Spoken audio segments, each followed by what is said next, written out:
What's in the boxes? Ooh, big hint on the front.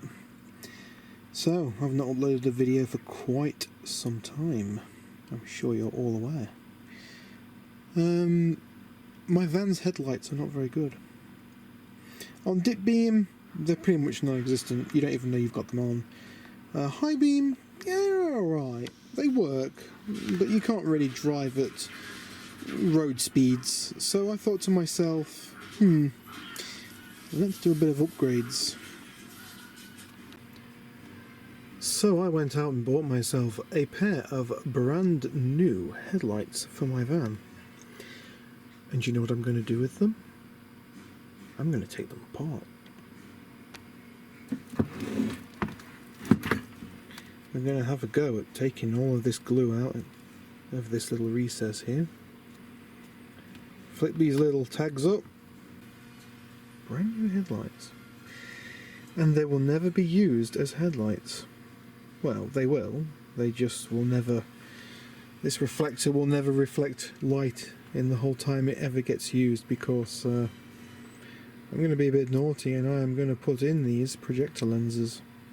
And normally when people think of projector lenses, they instantly think of, oh, those headlights that blind you, HID kits, things like that. Well, I'm not doing that with these. They're going to be standard halogen bulbs. In fact, they're going to be changed from the original H4 bulbs to the better, I think they're better, the original halogens, the H1 bulbs. Now I've just bought a pair of drop-in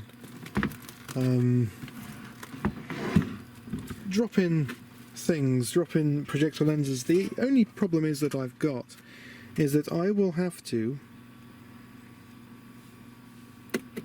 take the front lens off to put the projector unit into it. It's not bugging me that much. It is annoying, but needs must, I'm afraid. I might have a go at doing it now, actually. It's a bit late, but I might have a go at doing it now. It's time to get baking, but not in the way you would expect. My headlights. And my plan is to put them in the oven. In fact, here's one in the oven right now. That looks weird, doesn't it?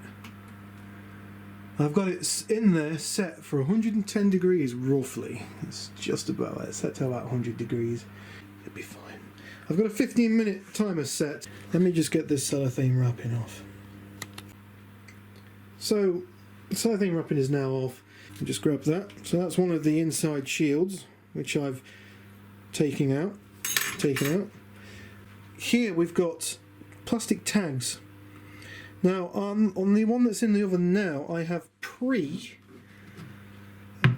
many videos on YouTube of how to do this, but what I've done is I've pre-prized these up, and I'm hoping that when I get that light out, a bit like when you cut a pizza and you pull the slice out, the perfect cut you get on the pizza sometimes when you perfectly cut it, and you get that stringiness all appear. I'm hoping that's what's going to happen with this. All of this glue is just going to pull apart, you know? That's the plan, that's the hope. Nothing sticking. I'm going to get some gloves on to do this because it's going to be pretty warm, 100 degrees warm. I've never done it in the oven before. I did it with a Peugeot 306 and I used a hairdryer, and it took me ages and I did a lot of damage to the headlights. So I'll have a quick look at that in there. Doesn't look like anything's happening to it, nothing's melting or anything. Yeah, well, it does look like the plastic tags have decided to flick back into position again. Oh well.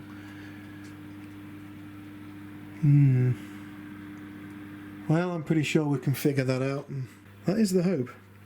So I'm going to go and get my projector lenses now, getting it all ready to be put in. I'm going to try not to get any fingerprints in there, make sure I wash my hands and everything. Like I say, I'm going to wear gloves, and we'll see how this works. Okay, well, every single battery on my camera was flat, which is nice, so we're now on the charger. So one thing I wanted to talk to you about now was should have probably done this first. Your projector lens. Now this is just someone I got off one of the Chinese wholesale websites. I think it was AliExpress. Before the massive taxes came into the UK, this is, when we left Europe. So somehow that was a good idea. Anyway, the thing you want to look out for with a projector lens is you want a aluminium reflector. That's good. Plastic ones will melt if you run HIDs and things. They won't last long. The silvering will come off them. With an aluminium one, that can't happen. Obviously you want it sealed as well, otherwise you'll get corrosion in there. So you want a nice sealed light that this projector lens is going to be put into. So don't, forget to put your weather caps on. They are there for a reason, important. The other thing is you need the one for the right side, or the correct, should I say, driving side. Because if you have one of these where you drive on the left-hand side of the road, well, you could have it where you get the wrong one and the light's thrown in the wrong direction. So as you can see, that looks pretty good. Okay, there's a lot of weirdness with the light, but that is because I've still got the plastic wrapping on the projector lens itself. But you see, what we're looking at is the shadow part, the part where the beam cuts off. You see how, I'll use my foot, the beam cuts off here, look, and dips down. Well, that's where oncoming drivers are going to be. And that's there so they don't get blinded by your lights. So it's there for a reason. It's actually quite a good thing for it to be there. But you just got to make sure it's for left-hand drive or right-hand drive vehicles. So just look at which side of the which side of the car the steering wheel is on, and make sure you tell the supplier, the person who is selling you the headlights, the projector lenses, sorry, what side the steering wheel is on. That way you're guaranteed to get the right ones. Okay, like I said, like cheese on a pizza, it just comes apart. I'm going to have to do some cleaning, but it literally just comes apart. Very, very impressed. Very impressed. That worked so much easier than last time. Okay, right. Big up for this stuff. And I tell you something, this is going to be your best friend. Because I guarantee you're going to get some of this glue on the inside of the lens of this stuff. The acrylic lens. Is it acrylic or whatever it's made of? The plastic lens. This stuff takes this glue off straight away. Brilliant. Just tried isopropanol alcohol, which is on the floor down there. The lid off, which I'm going to knock over in a minute, guarantee it. That doesn't touch it. But this stuff takes it straight off. Absolutely awesome. Brilliant stuff. Okay. Now installing this with the beauty ring, as they call it, on it, the angel eye part. On this particular projector lens, it just clips on. There's no screws that hold it on. Make sure that this particular angel eye has got the ability to do indication and DRL and side lights and everything. Fun, nice, very nice. Make sure you put your cables through before you put your projector lens in. Otherwise, you're going to have a bad time. So yeah, make sure you do that. So cables are through all the way. Pull them tight as you're pushing the projector lens in. Make a nice job of it all. Okay, so when you're done, this is what you should be left with. Two wires sticking out. One for your high-low beam, your little flap that flicks up and down if it's a bi-xenon. One for your, what do you call it? Your halo, projector lens, ring, whatever you want to call it, angel eye. One thing I did have to do, and I've had to do this before on these, with the previous set that I fit, I had to bend the H4 connector tag in because the lamp does not sit level. So you just see that there, that top one there, just had to bend it in. No idea why, but I had to do this before.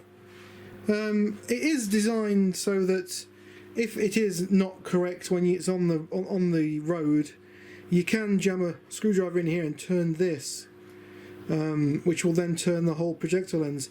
Makes me wonder if it's a thing for like left and right hand drive, maybe.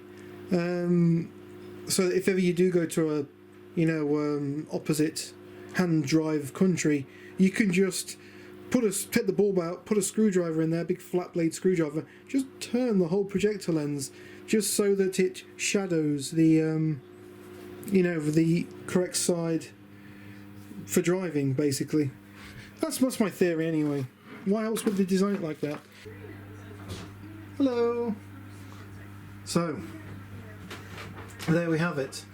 We have now got the finished product back in the oven again, with the hopes that this is going to make the glue go nice and tacky. And then when it's nice and tacky, I'm going to press and hold it all together, and I might use a ratchet strap around it to hold it. And my sister is currently recording me as well, making this video. Who are you sending that to? Oh, okay. Headlights in the oven. That's the best kind of pristine Alan Carter menu, isn't it? A la Carter, I know how to say it. I'm just having a bit of fun. Alright, okay, leave them in there. I'm going to leave them in there for about 10 minutes, not long. Hopefully that's going to make that glue go all nice and sticky and stick it all back together. Ah, that's one done. Now I've just got to do it all on the other one. Oh, this is very mentally challenging, I must admit. You'll be tired after doing this, because I am. Not physically tiring, it's just mentally tiring. Hope this has been interesting for you. It definitely has for me, even though I've done this before. So I'll catch you on the next video. Peace out, everyone. Hopefully the next one will be us fitting these. Should be good.